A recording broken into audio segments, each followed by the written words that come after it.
I just want you to love me. I just want you to hold me. I just want you to love me. I love it when you call me baby, baby. Oh my good people. I know no one expected this, but I just thank God for everything. I have been planning to do this for the longest time ever. Come with me, come with me, come with me. Let's do this. I'm so much excited about everything. I mean, I'm so much excited. Oh, let's just do this. I'm a fan of solo trips, and it really makes me feel good.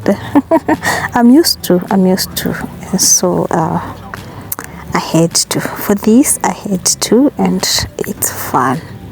Trust you me, it's just fun. If you can guess where I'm heading to, and if you guess right, I'll forward you a gift. I'll forward you. Maybe tunaweza kosa kupatana, but I promise I'll forward you a gift, and that means you'll have watched this video to the end.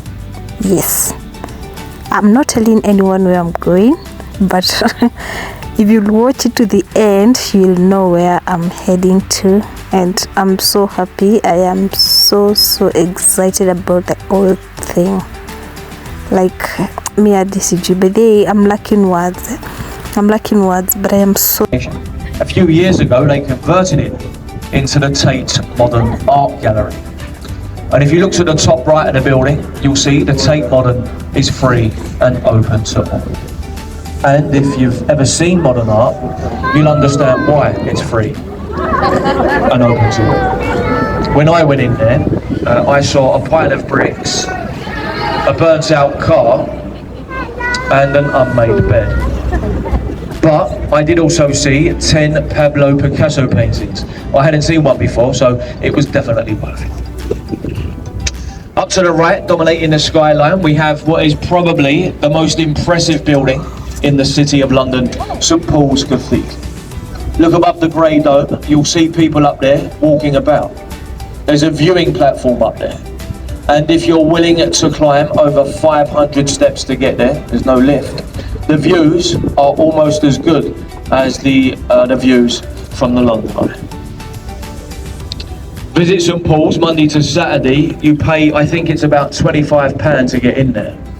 A little tip for you. Go to St Paul's on a Sunday morning, absolutely free to go inside, and you get to experience the Sunday morning service that they provide as well. Go along on a Sunday morning and you'll save yourselves a few quid. Probably the finest building in the city, as I said. I was in there a few months ago with my two young boys. We was in there for about 4 hours. The boys didn't get bored once, and it's a church. It's an unbelievable building, it really is. Ahead of us, we've got the Blackfriars Bridges. This first one, the Blackfriars Railway Bridge, starred in one of the Mission Impossible films a few years ago. Tom Cruise, he runs along the roof of this railway bridge in Mission Impossible Fallout. That was the one. He runs along the bridge and then jumps onto a building down here. The red pillars you then see, this is all that remains of the very first railway bridge to span the Thames. The top half removed, but unable to remove the supports for fear of disturbing the bridges either side. And the last one we're now passing through is the Blackfriars Road Bridge. As we clear the bridge on the right, the first building there, the impressive semi-circular building with the pillars, Unilever House, the headquarters for Unilever, the massive Anglo-Dutch manufacturer who own and manufacture pretty much everything that we buy nowadays. Right next door, the building with a green roof and the black pinnacle on top is the old City of London School, where many famous dignitaries were taught in London. It's not a school anymore, it's owned by JP Morgan, the American bank today, but when it was a school, some of this country's greatest minds attended it. And just looking in between the arched windows of the building, there are 4 statues. from left to right, you've got John Milton, William Shakespeare, Sir Francis Bacon, and me. Just on the end. A lot of people think the one on the end is Sir Isaac Newton, but it's not. He just looks like that. Now, about 4 hours ago, the tide was 20 foot lower than what it is now. Okay, it was a very low tide this morning. For the last 4 hours, the tide has been flooding into London. It's got about another hour to go, the tide, so it's going to rise even more. It's going to come up about 7.5 meters, the tide today, in 5 hours. So quite a rise we're going to experience today, folks. If you look to the right along the river wall, you can see lions' heads with the rings in the mouth. Now, when it gets to 7.5 meters, the tide is covering the rings in the mouth, and it's almost covering the lion's heads. As you can see, that's almost lapping over the river wall. Now, years ago, folks, before we had the Thames flood barrier or flood indications, these lions' heads, they were used as a kind of flood warning. It was said if the water was to reach the rings in the lion's mouth, then London, it could be in fear of flooding. And the local police, if they were to see this, were to issue a flood warning, basically, to evacuate the local buildings and the local underground stations. To remember this impending danger, they invented a few poems. The first of which went, if the lions should drink, London could possibly sink. If the water reaches the lion's mane, London is going down the drain. And if the lions' heads are completely ducked, London is well and truly flooded. Flooded. It doesn't quite have the same ring to it, that last one, but not all poems have to rhyme. The white ship on the right, the Wellington, this once belonged to the New Zealand Navy. Today, it's a floating livery hall for the Honourable Company of Master Mariners. A very prestigious club, the Master Mariners. To become a member, you need to have captained the ship at sea for more than 10 years. Me and my friend driving the boat, we're not part of that club, we're part of a much older establishment, the Company of Watermen and Lightermen, which was established by King Henry VIII back in the 1500s. The black and white ship on the right is the St Catherine, and that used to be the royal barge. Whenever the Queen, the royal family travelled on the Thames, that was the yacht they used to use. Today, when King Charles and Prince William travel on the river, they use it's a rowing boat called the Gloriana. It's a beautiful gold-plated rowing boat. Next on the right, behind the trees, we've got this lovely building with the green dome on the roof. This is Somerset House. Look to the front of the building there. Look, can you see that arch? Years ago, the river flowed into this building through that arch. At one time, you could actually row a boat straight into the building. But over the years, we've built up the river wall. We've reclaimed the land. And years ago, folks, at one time, the river was maybe 2/3 as wide as it is today. Now, there's a road that runs behind the buildings on the right, a very famous road in London. It's called the Strand, an old Dutch word meaning beach or shore.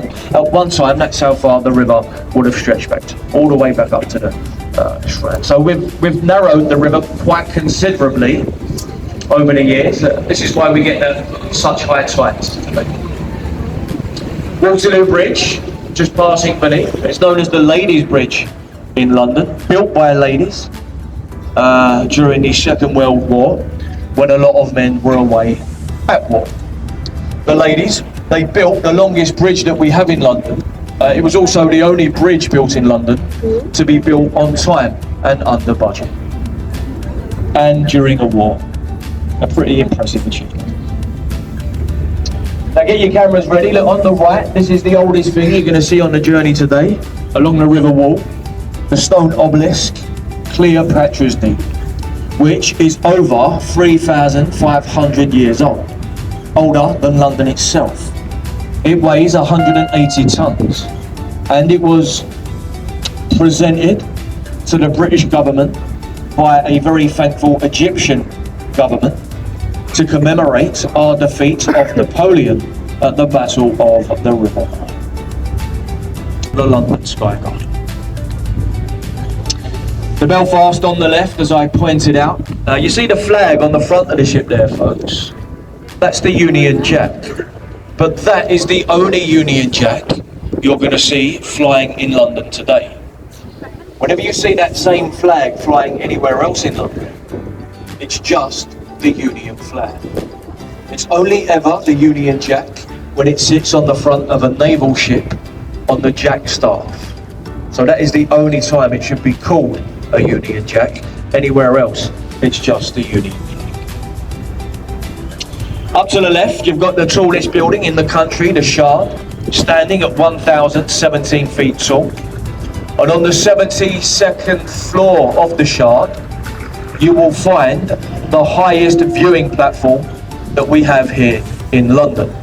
On a nice clear day, views of 50 miles in every direction. So unbelievable views on a nice clear day. I done it, the viewing platform on the Shard, a few years ago now. The day I did it, it was quite a miserable day. It was raining, it was very cloudy, and I could just about see out of the window.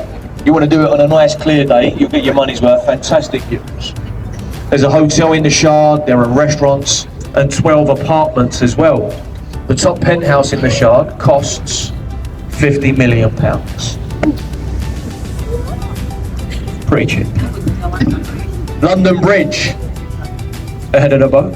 Some of you have probably travelled thousands of miles to see this bridge, and this is what you get. Unfortunately, it's not much to look at, is it? But it's all about the history with this bridge. You see, we've had a bridge here now for 2,000 years, dating all the way back to the Romans. This is the fourth London Bridge we've had here in 2,000 years. The one that stood before this one was actually sinking into the mud, and it was going to be demolished. But then an American businessman bought the bridge for $2 million. Now he took it down, stone by stone, he shipped it out to America, and it was re-erected in Arizona across Lake Havasu. And that's where the old London Bridge stands today. I don't know why they built London Bridge so boring and grey and sterile. Would have thought they would have built something a bit more impressive, but there you go. It was built back in the 70s, and around this time, that grey, dull sort of concrete that was sort of all the rage, so maybe that had something to do. Now, ahead of us, we have the Cannon Street Railway Bridge. Look ahead of us on the right, and if we're lucky, we may get to see someone in a state of undress. Because this glass box coming up on the right is in fact a luxury spa and sauna. Now they thought they was being very clever, putting it under the bridge, thinking no one would see it. They obviously forgot about the boats that go by every 5 minutes, and there you go, lucky people. Look at that, nice little treat for you. That's off. Some days are better than others, you know what I mean. Some days we should never look. Some days they're that good, we turn the boat around and we take another look. Those days, unfortunately, are very rare. Now there's a lovely old riverside pub just over there on the left, folks. Look back on your left, there's a building. It's got red window frames and the lighting outside. There's quite a few people sat outside. Lucky buggers. That's the Anchor Tavern. Okay, there's been an Anchor pub over there for over 400 years. The original establishment was frequented by Dr. Johnson, Samuel Pepys, the diarist, Charles Dickens, and William Shakespeare. Now Shakespeare and his fellow actors would have used parts of the original pub as their changing room whilst they performed in the nearby Globe Theatre. And we've got a replica of Shakespeare's Globe just over on the left. You see that white structure over there? It's got a thatched roof. That's an exact replica of Shakespeare's Globe. They built it the same way it would have been built back in Shakespeare's day. From April to October, they reenact Shakespeare's plays inside the building. Okay, it opens every year on April the 23rd. Now that was Shakespeare's birthday, April 23rd. Closes down in the winter.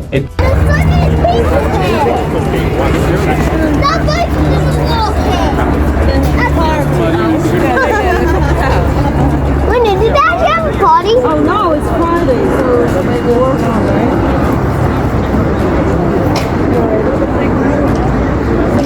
The lips and then you share a microscope. Or whatever it's called, Friday.